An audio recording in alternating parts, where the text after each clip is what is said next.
The biggest lies are never told to strangers. They are told to the people who want to believe them the most. My name is Ethan Brooks, and for 3 years I lived inside a life that looked perfect from the outside. Every morning I stepped into Brooks Creative wearing a pressed navy suit, carrying a leather briefcase, exchanging polite smiles with coworkers who believed I had earned everything through talent and determination. They saw the promotions, the awards, and the confident handshake that seemed to open every door. They believed the framed photographs on my office shelf, the expensive apartment overlooking the Chicago River, and the carefully rehearsed stories about weekend business trips.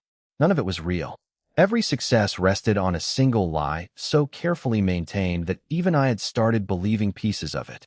It all began on an unusually cold Monday in October, when the city's skyline disappeared behind a curtain of gray clouds, and the wind rushed through the streets hard enough to make pedestrians lower their heads. I arrived at the office before sunrise, hoping to avoid another conversation about the upcoming executive selection. My badge unlocked the lobby with its familiar soft beep, and the empty building echoed beneath polished marble floors. The silence should have felt comforting, but instead it reminded me how quickly everything could disappear. My phone vibrated before I reached the elevator. The message contained only 2 words. We know. There was no name attached, no number I recognized. Only those 2 simple words staring back at me. My heartbeat accelerated, and suddenly every reflection in the mirrored walls looked like someone watching me. I deleted the message, convinced myself it was a prank, and walked into another day pretending nothing had changed. By lunchtime, the illusion had already begun to crack. My assistant mentioned strangers asking unusual questions about my background. Human resources requested copies of documents they had never questioned before. Even my closest colleague, Daniel Carter, looked at me differently, as though he sensed something hidden beneath every answer I gave. Daniel had been my friend since my first week at the company. Honest to a fault, endlessly loyal, he believed people deserved second chances. That belief was the reason I feared losing him more than anyone else. If he discovered the truth, he would realize our friendship had been built on a foundation I had never intended to explain. As the afternoon faded into evening, I stood alone beside the office windows watching headlights crawl across the bridge below like streams of tiny white stars. The city looked peaceful from 30 stories above, untouched by secrets or regret. Then another message appeared on my screen. This time it included an address and a time. 7 o'clock. Come alone. Ignore this, and everyone learns who you really are. I stared at the glowing words until the display dimmed. For years I had convinced myself the past could be buried beneath enough success, enough confidence, and enough carefully chosen smiles. I was wrong. The lie that had built my future was finally coming home, and for the first time since creating the fake version of myself, I realized that surviving the truth might be harder than inventing the lie in the first place. I left the office exactly at 6:30, giving myself enough time to drive across the city before the meeting. Every traffic light seemed determined to slow me down, and every passing minute gave my imagination another chance to invent disasters worse than reality. The address led to an older neighborhood on the north side of Chicago where brick buildings stood shoulder to shoulder beside quiet streets lined with maple trees that had already surrendered most of their autumn leaves. It was not the kind of place where corporate scandals were exposed or anonymous threats were delivered. It looked ordinary, almost peaceful, which somehow made it even more unsettling. I parked across the street from a small neighborhood coffee shop with warm lights glowing through fogged windows. Families laughed over hot chocolate while students typed on laptops, completely unaware that my hands were trembling against the steering wheel. At exactly 7 o'clock, another message appeared. Back table. Come alone. I took a slow breath before walking inside. The rich aroma of fresh coffee and cinnamon wrapped around the room, offering a strange sense of comfort that disappeared the moment I noticed someone already waiting in the far corner. He stood as I approached, dressed in a charcoal coat with dark hair neatly combed and calm gray eyes that searched my face as though confirming I was exactly the person he expected. He looked about my age, perhaps in his early 30s, carrying himself with the quiet confidence of someone who had already planned every possible outcome. Ethan Brooks, he said softly. Or should I say Ethan Harper? The name landed harder than any accusation could have. I had not heard anyone speak my original last name in years. My voice nearly failed me. "Who are you?" He offered a polite smile that never reached his eyes. "My name is Nathan Cole. I am not here to ruin your life. I am here because someone else intends to." I remained standing, unsure whether to leave or demand answers. Nathan slid a thin envelope across the table without another word. Inside were photocopies of records I had spent years making disappear. Old employment files, college transcripts, a newspaper clipping from a town in Indiana. Every page pointed toward a version of my past I had buried beneath legal paperwork and carefully rebuilt identity. "How did you get these?" I whispered. Nathan folded his hands together. "I did not find them. Someone collected them months ago. I intercepted part of the file before it reached the people who could make your life very difficult." I stared at him in disbelief. "Why would you help me?" He hesitated for the first time. "Because I know what it feels like to become someone new just to survive." The words carried no self-pity, only quiet certainty. Before I could ask another question, Nathan reached into his coat and placed a business card beside the envelope. There was no company logo, only his name and a private phone number. "You have less time than you think. Whoever is investigating you already knows your professional identity is built on documents that cannot survive serious scrutiny. They are waiting for the right moment." My pulse pounded in my ears. "What do they want?" Nathan looked toward the window where snow had begun to fall in soft white flakes beneath the streetlights. "That is the wrong question. You should be asking who benefits when you disappear." Before I could stop him, he stood, buttoned his coat, and walked calmly toward the exit. I rushed after him only seconds later, but the sidewalk outside was nearly empty. The cold evening wind swept fallen leaves across the pavement, and Nathan Cole was already gone, leaving me alone with an envelope full of forgotten truths and the terrifying realization that someone had been watching my carefully constructed life long before I ever received that first message. I drove home with the envelope locked inside my briefcase, but every mile across the city felt heavier than the last. The lights reflecting off Lake Michigan blurred through my windshield as my thoughts circled the same impossible question. If someone had uncovered the identity I had buried years ago, why wait until now?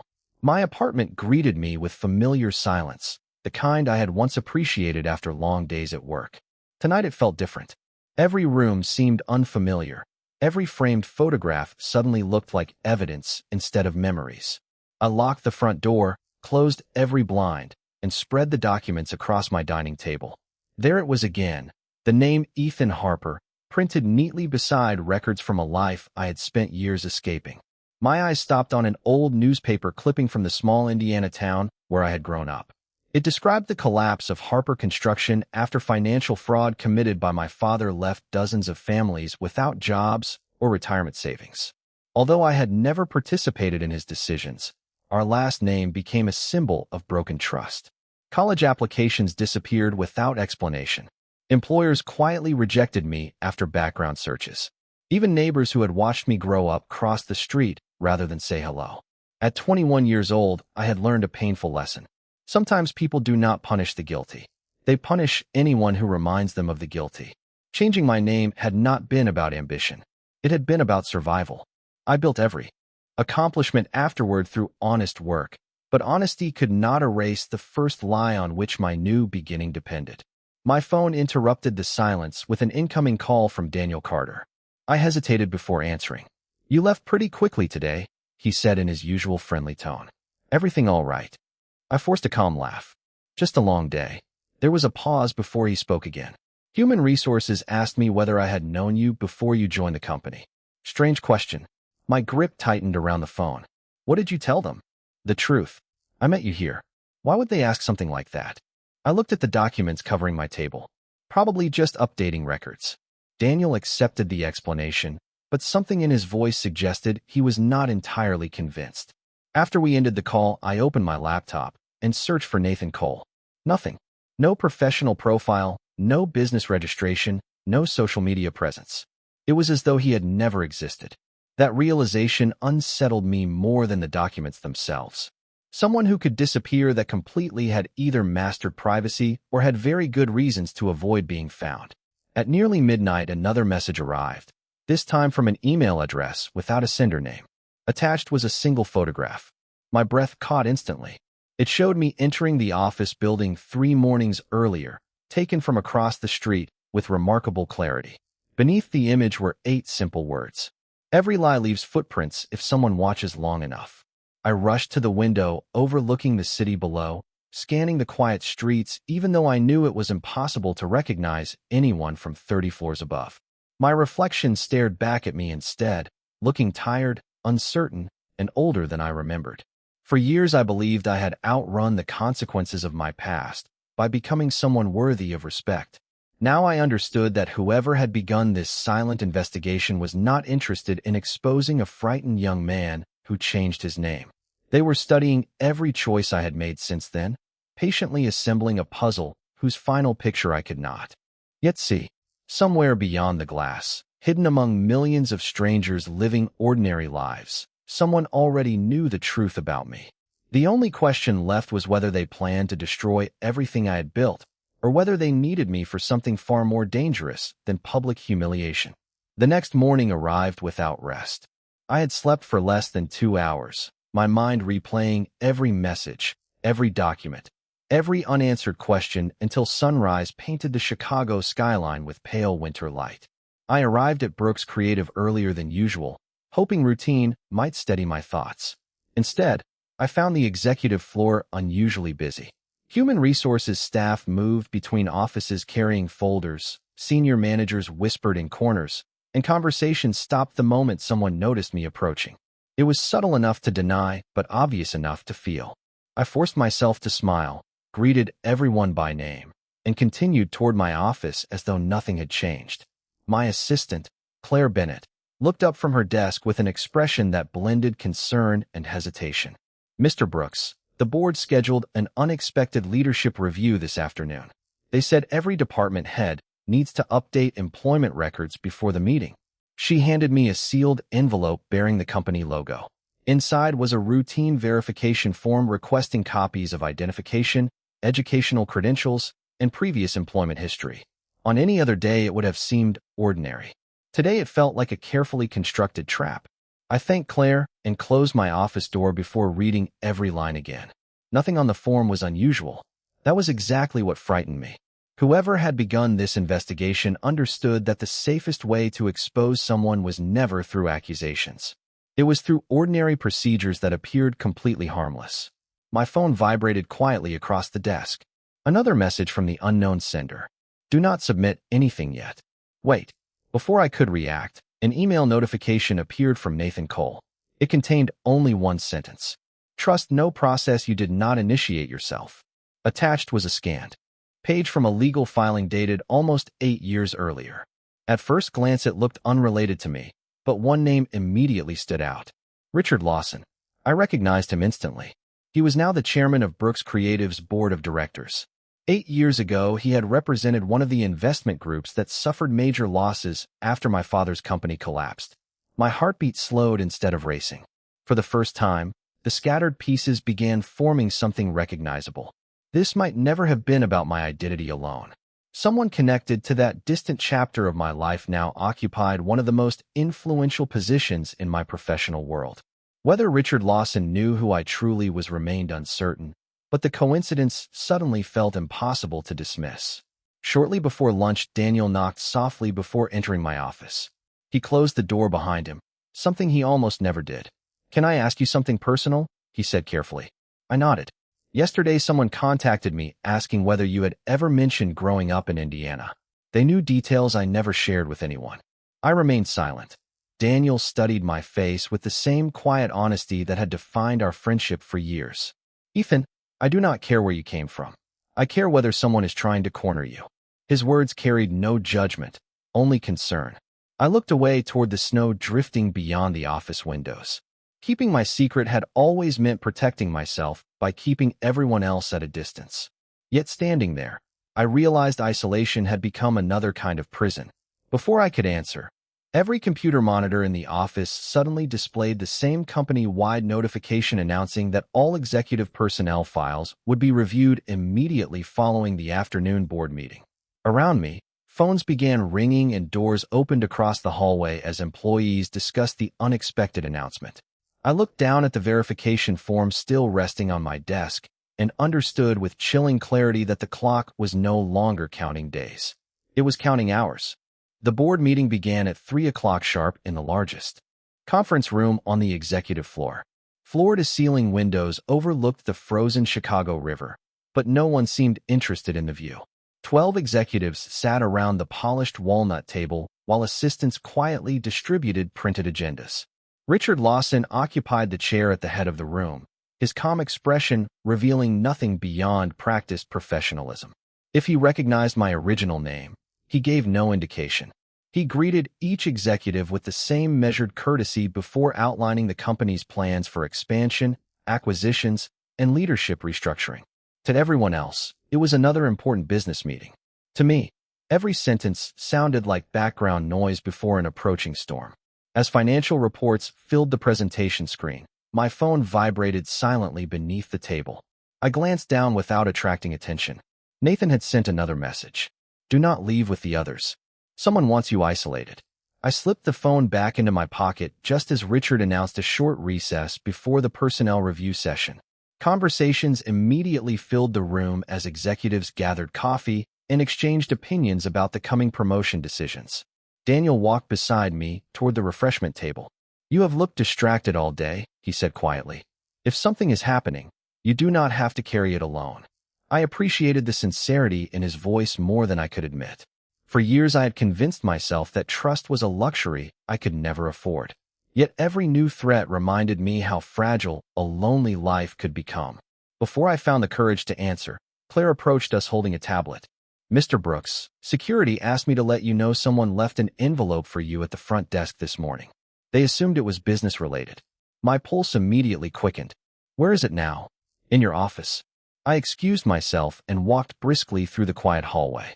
The executive floor had nearly emptied as everyone remained inside the conference room discussing quarterly reports. My office door stood exactly as I had left it. Inside, a plain white envelope rested neatly at the center of my desk. No postage, no return address, only my name printed across the front in precise black letters. I opened it carefully. Inside was a single photograph and one folded sheet of paper. The photograph showed me graduating from college under my new legal name. Standing beside me was the attorney who had handled every document involved in changing my identity. I had not seen him in years. Across the bottom of the picture someone had written in blue ink, "Ask him why he disappeared." My hands shook as I unfolded the note beneath it. There was no threat this time, only an address in downtown Chicago and tomorrow's date followed by one sentence. He has been waiting to tell you the truth. Suddenly, another realization struck me. Whoever kept sending these messages was not exposing my secrets to the company. They were guiding me toward information I had never known existed. Before I could think further, footsteps echoed outside my office. I quickly slipped the envelope into my briefcase just as Richard Lawson appeared at the open door. He smiled politely, though his eyes lingered on me longer than usual. "Ethan," he said in an even voice, "the personnel review is about to begin. We have a few routine questions for everyone." Routine. The same harmless word that had followed me since this nightmare began. I stood, adjusted my jacket, and followed him back toward the conference room. As we walked side by side through the silent hallway, I noticed framed photographs celebrating the company's history stretching across the walls. Awards, partnerships, smiling executives. Every image represented trust carefully earned over decades. I wondered how quickly those smiles would disappear if the man walking beside them discovered that one of his most successful executives had built an entirely new life on a carefully guarded identity. Yet deep inside, another thought had begun to grow stronger than fear. Maybe I was no longer chasing the people trying to expose me. Maybe they were leading me toward the reason my past had never truly been buried at all. The personnel review lasted less than 20 minutes, yet every second stretched unbearably. One by one, the executives answered routine questions while human resources verified records already stored in the company's system. When my turn arrived, the director smiled politely and asked for updated copies of my identification within 48 hours because the company was migrating to a new compliance platform. Her explanation sounded completely reasonable, but after everything that had happened, I no longer believed in coincidence. I answered calmly, thanked her, and returned to my seat without revealing the storm behind my composed expression. Richard Lawson watched the exchange without interruption. If he suspected anything, he concealed it behind decades of executive discipline. When the meeting finally ended, employees filtered toward the elevators discussing budgets and holiday schedules as though the afternoon had been entirely ordinary. Daniel caught up with me in the hallway. "Are you free for dinner?" he asked. "You have seemed somewhere else all week." I almost accepted before remembering Nathan's warning and the mysterious address waiting inside my briefcase. "Another night," I replied with an apologetic smile. "I need to handle something personal." Daniel nodded, though disappointment briefly crossed his face. "Just promise me one thing," he said. "Whatever you are dealing with, do not convince yourself you have to solve it alone." His words stayed with me long after we parted. They reminded me that every important relationship in my life had been limited by the same invisible wall I had built to protect my secret. The following morning, I drove to the downtown address from the note. It led to a modest law office occupying the third floor of an older brick building far removed from the polished towers of the financial district. The directory in the lobby listed only one tenant: Margaret Ellis, attorney at law. The name meant nothing to me. I stepped into the elevator, unsure whether I was walking into another trap or finally approaching an answer. A receptionist greeted me with surprising familiarity. "Mr. Brooks," she said, "Ms. Ellis has been expecting you." Those words immediately raised another question. I had never called to schedule an appointment. Inside the office, shelves filled with legal books lined every wall, and sunlight poured through tall windows overlooking the busy street below. Margaret Ellis appeared to be in her late 60s. Her silver hair neatly arranged and her posture carrying quiet confidence earned through decades of experience. She invited me to sit before opening a thick file resting on her desk. "You resemble your mother far more than your father," she said gently. My breath caught. Very few people even knew my mother's name anymore. "How do you know my family?"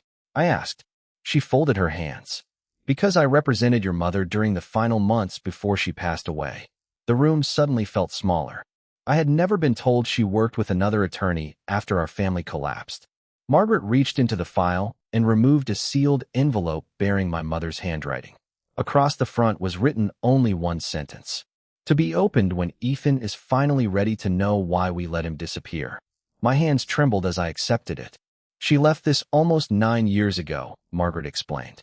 "Her instructions were very specific. I was never allowed to contact you unless someone from your father's past began searching for you again." Every conversation with Nathan, every anonymous message, every strange coincidence rushed back into my mind at once. "Then someone has been looking for me all this time." Margaret met my eyes with calm honesty. "Not at first. They were searching for something they believed your father hid before everything collapsed. Only recently did they realize you might unknowingly hold the final piece." I stared at the unopened letter in my hands. For years I believed I had been running from an old family scandal that refused to let me go. Now, for the first time, I understood that my carefully hidden identity had never been the destination. It had only been the path leading someone directly back to me. For several long minutes, I could not bring myself to break the seal. My mother's handwriting was unmistakable, graceful, and steady, carrying a quiet warmth that memory alone had never managed to preserve. Margaret Ellis remained silent across the desk, allowing the weight of the moment to settle naturally. Finally, I unfolded the letter. The paper had yellowed slightly with time, but every word remained perfectly clear. "My dearest Ethan, if you are reading this, then the promise I made to you has finally reached its end. I know you probably believe your father destroyed our family because of greed. That is what the world was allowed to believe. The truth is more complicated, and I kept it from you because I wanted you to have the chance to build a life untouched by the choices adults made before you understood them. Your father made many mistakes, but the one decision he never regretted was protecting something that did not belong to him. There were people with influence who used his company to move money through projects that existed only on paper. When he refused to continue, they made certain he would carry the blame alone. He accepted it because exposing them would have placed our family in even greater danger. If anyone ever begins searching for you again, it means they still believe your father left behind evidence capable of revealing everything. They are wrong about one thing. He never trusted himself with that evidence. He trusted you." I lowered the page, unable to breathe for several seconds. What does that mean? I asked quietly. Margaret reached into the file again and removed an old photograph of my childhood bedroom. At first it appeared completely ordinary until she pointed toward a small wooden model sailboat sitting on the bookshelf beside my bed. Do you remember this? She asked. I nodded slowly. My father had built it by hand when I was 9 years old. It had traveled with me through every move, every apartment, every version of my life. Even now it rested on a shelf in my Chicago apartment because I had never found a reason to throw it away. Margaret smiled gently. Your father delivered it to my office the week before everything collapsed. He told me that if anyone ever found you, they would assume the evidence was hidden in financial records or bank accounts. They would never think to look inside the one possession you would keep simply because it reminded you of home. My mind raced back through every apartment I had lived in, every shelf where the little sailboat had quietly collected dust while I convinced myself it was nothing more than childhood nostalgia. Suddenly, every anonymous message, every warning from Nathan, every carefully timed clue made perfect sense. Someone had been guiding me toward the truth before the wrong people discovered it first.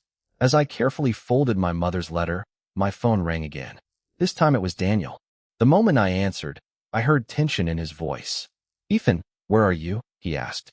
Richard Lawson just announced an emergency board session.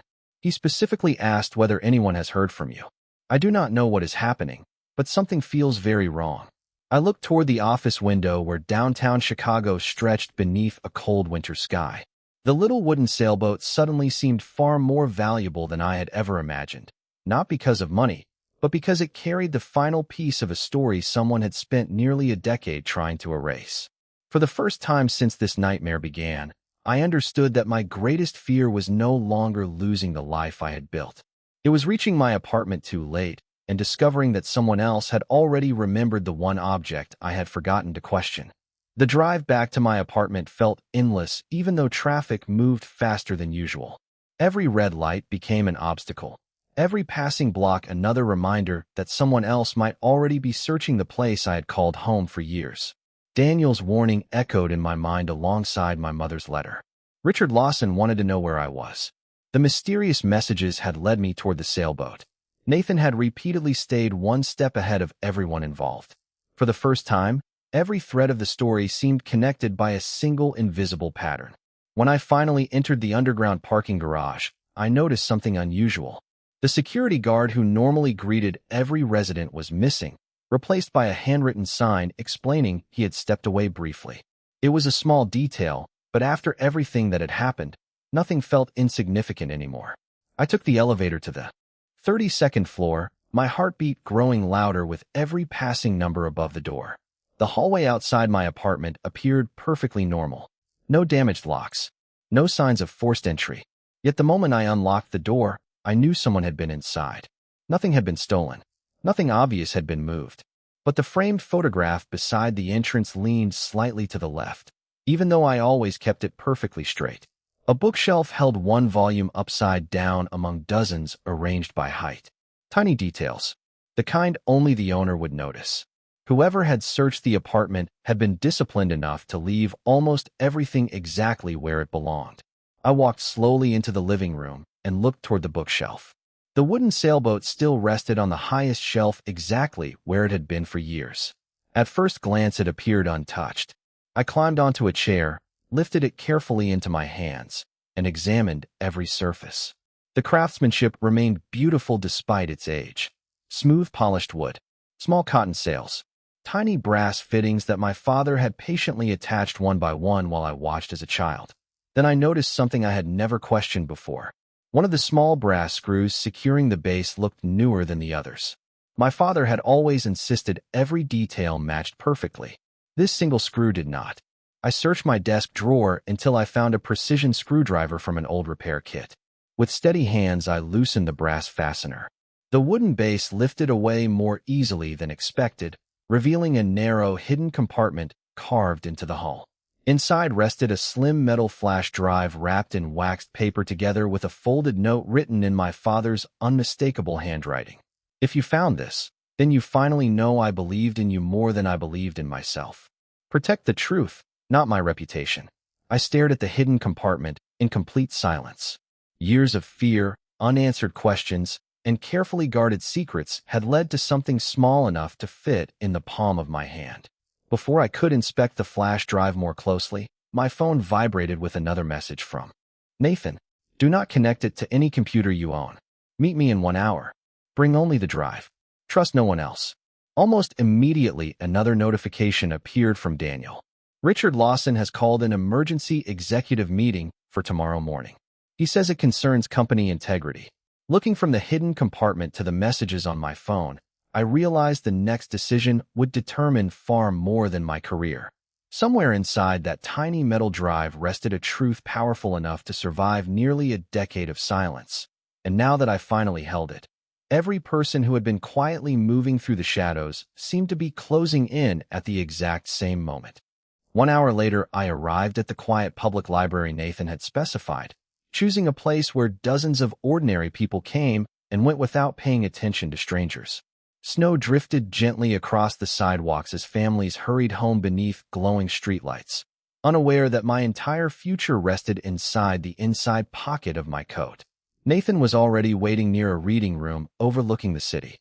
He greeted me with the same calm expression I had come to expect. "Did anyone follow you?" he asked. "Not that I noticed," I replied. He nodded but did not immediately reach for the flash drive. Instead, he handed me a small, unopened laptop still sealed in its original packaging. "Use this. It has never been connected to the internet. Whatever is on that drive deserves to be seen before anyone else can reach it." I inserted the flash drive with steady hands. For several long seconds, nothing happened. Then a directory opened containing thousands of financial records, internal emails, legal correspondence, and scanned contracts dating back more than a decade. The documents revealed a network of fabricated construction projects used to hide fraudulent investments through several corporations. My father's company had indeed appeared throughout the files, but only as one unwilling participant surrounded by far more powerful organizations. At the center of dozens of transactions appeared a familiar name, Richard Lawson. I stared at the screen in disbelief. Every anonymous warning suddenly made perfect sense. My father had never hidden evidence to protect himself. He had preserved it to protect the truth until someone trustworthy could reveal it. Nathan quietly closed the laptop. "Now you understand why your identity mattered." They were never afraid of Ethan Harper. They were afraid of what Ethan Harper might eventually inherit. The following morning, I entered Brooks Creative for what I believed might be the final time. The emergency board meeting began with unusual tension as executives exchanged uncertain glances across the conference table. Richard Lawson stood confidently at the front of the room, prepared to speak about integrity and leadership. Before he could begin, I calmly requested permission to address the board first. Every eye turned toward me. For the first time in years, I introduced myself without hiding behind the carefully constructed version of my life. I explained why I had changed my name, how my family's history had shaped every decision I made, and how I had spent years proving my character through honest work rather than inherited reputation. Then I presented the archived documents together with the legal chain of custody provided by Margaret Ellis. Silence settled across the room as independent legal counsel reviewed the evidence. No dramatic confrontation followed. No raised voices filled the conference room. Instead, procedures began exactly as they should. Outside investigators were notified. Independent auditors secured the records. The board voted to place several matters under immediate external review while the facts were examined through proper legal channels. Daniel remained beside me throughout the long afternoon without asking for explanations I was not yet ready to give. As we finally stepped outside into the crisp winter air, the city looked strangely different, not because the skyline had changed, but because I no longer carried the weight of pretending to be someone else. Weeks later, I visited my parents' graves in the quiet Indiana cemetery where my story had first begun. I placed the restored wooden sailboat beside the headstone for a few peaceful moments before carrying it home again. It no longer represented a secret that needed hiding. It represented a promise finally fulfilled. I had spent years believing that changing my name had created a better life, but I eventually learned that a new identity can only hide fear for so long. Real freedom begins the moment truth no longer feels like the enemy. Standing beneath the cold blue winter sky, I realized I had not lost the life I built after all. I had finally earned the right to live it honestly.